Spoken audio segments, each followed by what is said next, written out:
আমি যাচ্ছি এখন লুসাইল দ্য পার্ল সিটি। তো এটা সম্পূর্ণ সাগরের উপরে ছোট ছোট দ্বীপ থেকে তারা ব্লক দিয়ে এই শহরটা তৈরি করছে।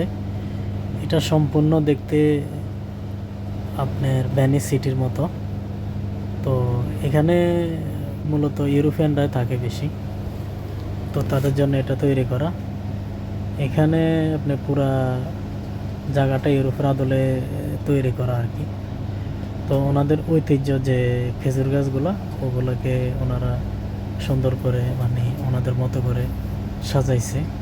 খুব মনোরম পরিবেশ, নান্দনিক দেখতে।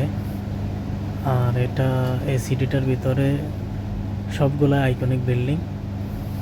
তো এখানে মূলত যারা ইউরোপিয়ান এখানে জব করে, ঘুরতে আসে, বেড়াতে আসে, তো ওনারা মূলত এখানে থাকে।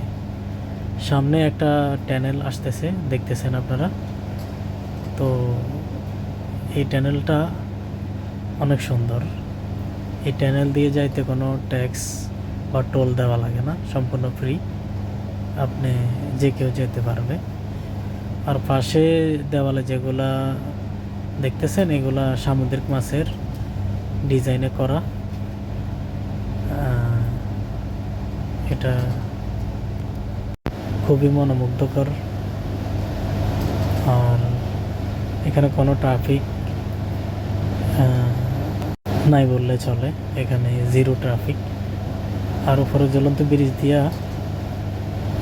অন্য দিকে যাওয়া হচ্ছে। এই ব্রিজটার ফ্রন্ট ভিউটা আমি আপনাদেরকে আবার দেখাইতেছি, যেহেতু ওই ভিডিওতে ভালোভাবে দেখানো যায় নাই। দেখেন এই ব্রিজটা দেখতে কত সুন্দর, ঝুলন্ত ব্রিজ। এটা যদি আমার দেশে হতো বা এরকম হতো, মানুষের জন্য মনে হয় গাড়ি চালানো যেত না। তো অন্তত এই দেশে মানুষরা